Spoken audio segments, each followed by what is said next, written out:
putting yourself in a position where you are out of control. Obviously, oxygen is the main thing that keeps us alive.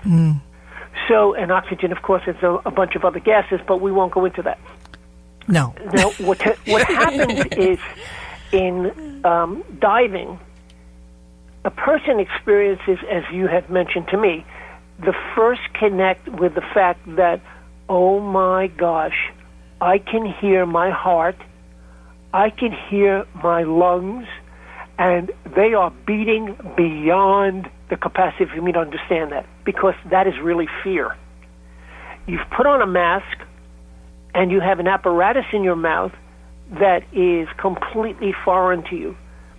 You know, this is really interesting. We, as a scuba divers, are really aquanauts. We are entering the world, and pick a planet that you want to say it is on, that is completely foreign to who we are. We are not fish. We are mammals. We are not reptiles, nor are we lizards that can make our way into the water and out of the water and breathe in that water.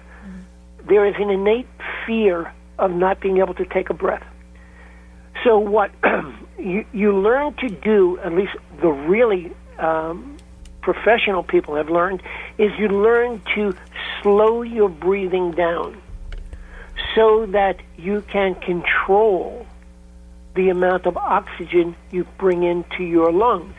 The same thing that you would do on land, you can do in the water, and that is overcompensate for the amount of air you bring in.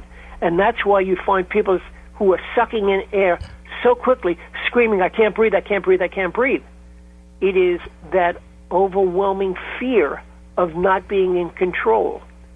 What Zen does is it allows you to take that pause and take a step back and say, I may not be in control, but I am in control. You know, Jeanine just had a good question. She just curious. Before the scuba diving activity, or you mentioned martial arts as a part of what you have done. With any, I guess it could be scuba diving or whatever a person attempts. This Zen, what are some practical points or steps that you could take to do Zen? If you would have to instruct someone on what to do step by step, methodically, how do you do it?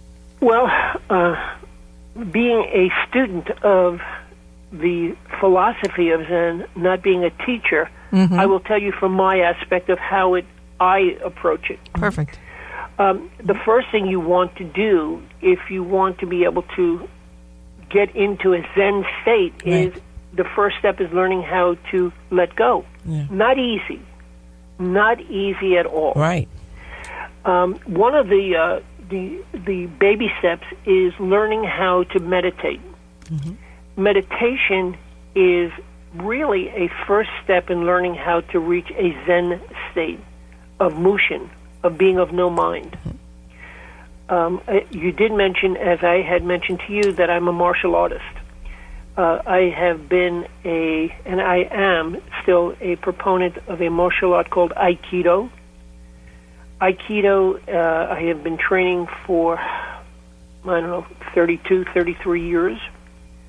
I hold a variety of levels of black belt. And what occurs in martial arts really occurs in the microcosm of Zen and life. And that is learning how to let go and not anticipate the next moment. In a true conflict, I should say, one cannot anticipate, one can only react.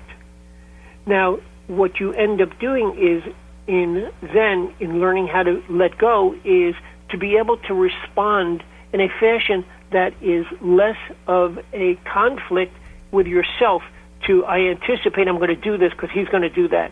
It doesn't work like that. Scuba diving, and I come back to it, is very similar the same way. Being able to let go and getting into a Zen state will make the dive so much more of a placid and a beautiful way to do it. Now, you asked me about how does one take the first steps in getting to achieve Zen. One has to first realize that Zen exists.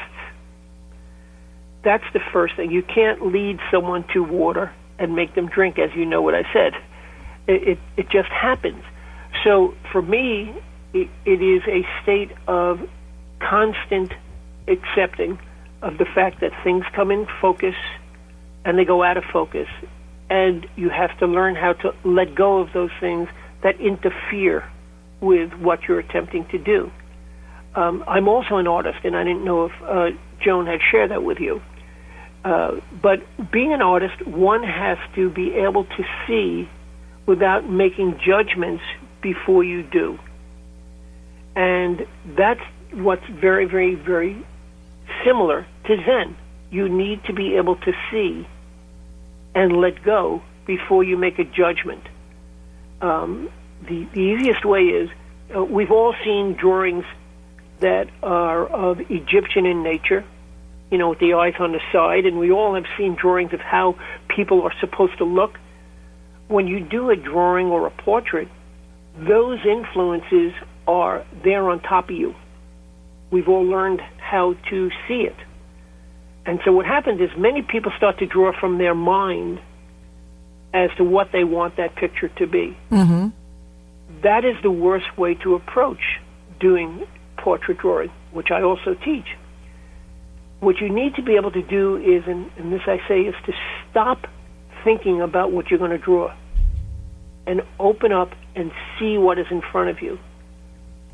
Yeah. That is the same thing and the same phrase I've used over and over again, yeah. which is being of no mind. See what it is that is in front of you. Now listen. Take a breath. Yep.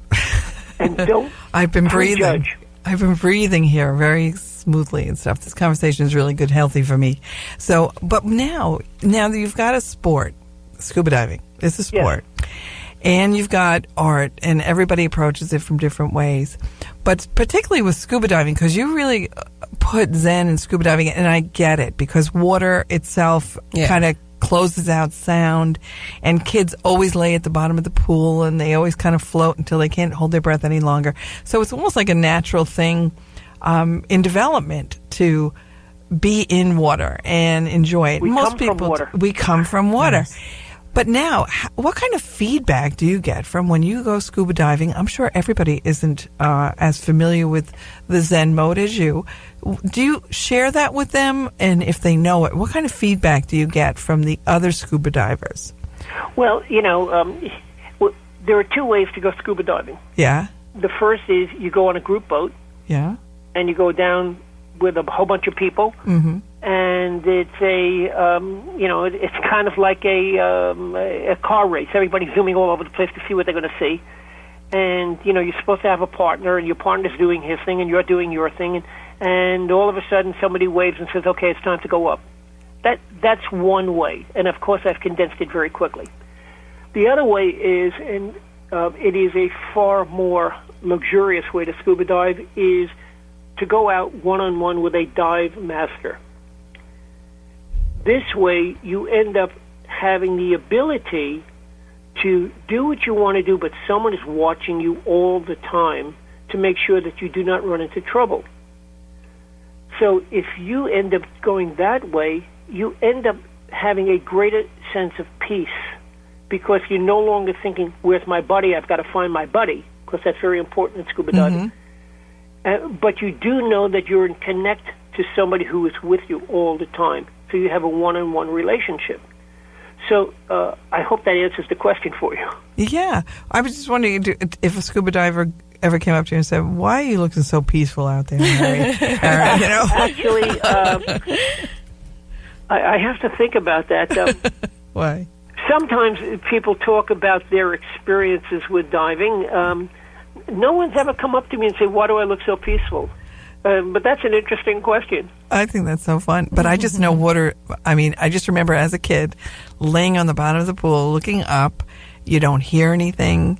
You have no connection to much. The sky is like so distorted through the water that is kind of Zen-ish, I think, from a immature, right, level of... just looking at creation makes you Zen-ish. Yeah. We just want to be able to incorporate this into nursing school now. Right. But we do. And I think the combination of now medicines, with holistic approach, this is really a perfect explanation of how people can... connection, yeah. Yeah, I think so, too. One of the things, and certainly, unfortunately, people in hospitals are faced with is the unknown of what's going on around them. Right. And that is true, I guess, in everything in life. But certainly in a hospital, because you're not in a friendly setting. Now, you are there to be helped, of course, and that's friendly, but the setting itself is an environment that is not comfortable. You're not comfortable. They try and make you comfortable, but you're not comfortable. Your mind is running and racing through what are all these things going on? What is it that they just did? What is it going to happen? How am I going to feel? Why are they doing this?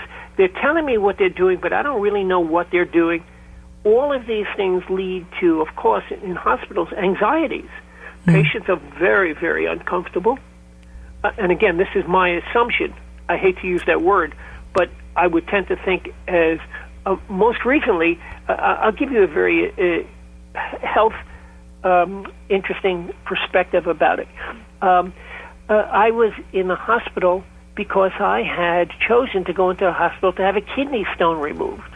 Mm-hmm.